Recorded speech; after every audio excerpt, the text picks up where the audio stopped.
ভাইয়েরা, আমাদের অবরোধ চলছে এবং চলবে। এই ভোট চোরের বিরুদ্ধে অবরোধ চলছে এবং চলবে। অবিলম্বে পদত্যাগ করুন, কেয়ারটেকার সরকারের অধীনে নির্বাচন দিন, নইলে এই অবরোধ তীব্র থেকে তীব্র হবে। আসুন এই ভোট চোরের বিরুদ্ধে তীব্র গণ আন্দোলন গড়ে তোলার উদাত্ত আহ্বান জানিয়ে আমার বক্তব্য এখানে শেষ করছে। আল্লাহ হাফেজ। বাংলাদেশ জিন্দাবাদ। তাই আজকে মানুষ রাজপথে নেমেছে ভোট এবং ভোটের অধিকার আদায়ের জন্য। এই অধিকার আদায় না পর্যন্ত আমাদের আন্দোলন চলবে।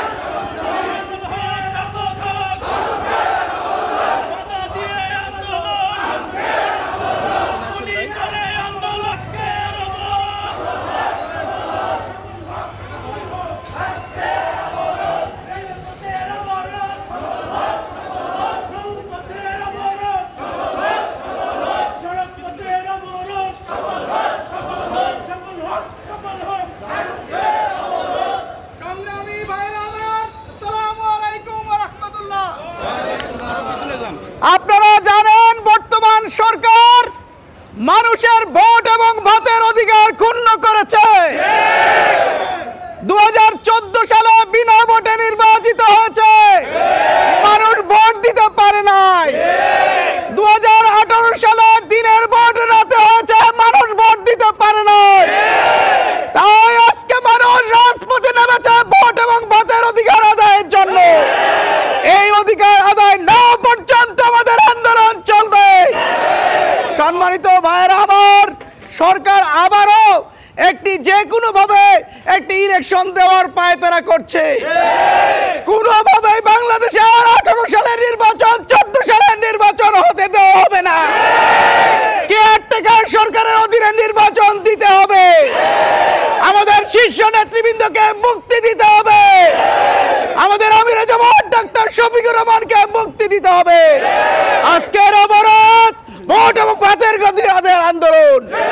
নারায়ে তাকবীর, নারায়ে তাকবীর। অবরোধ চলবে।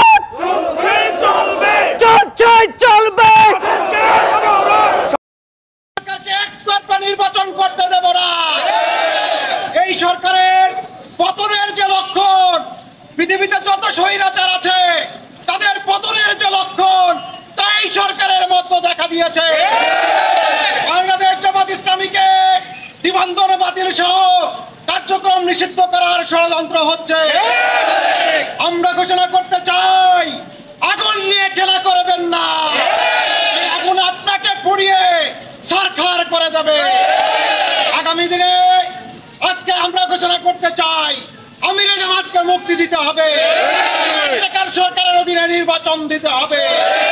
আগামী দিনে আন্দোলন সংগ্রামে সবাইকে অংশগ্রহণ করার আহ্বান জানিয়ে আজকে আপনাদেরকে সমাবেশে উপস্থিত হওয়ার জন্য ধন্যবাদ জানিয়ে শেষ করছি। আল্লাহ হাফেজ। বাংলাদেশ জিন্দাবাদ। বাংলাদেশ জামাত ইসলামী জিন্দাবাদ।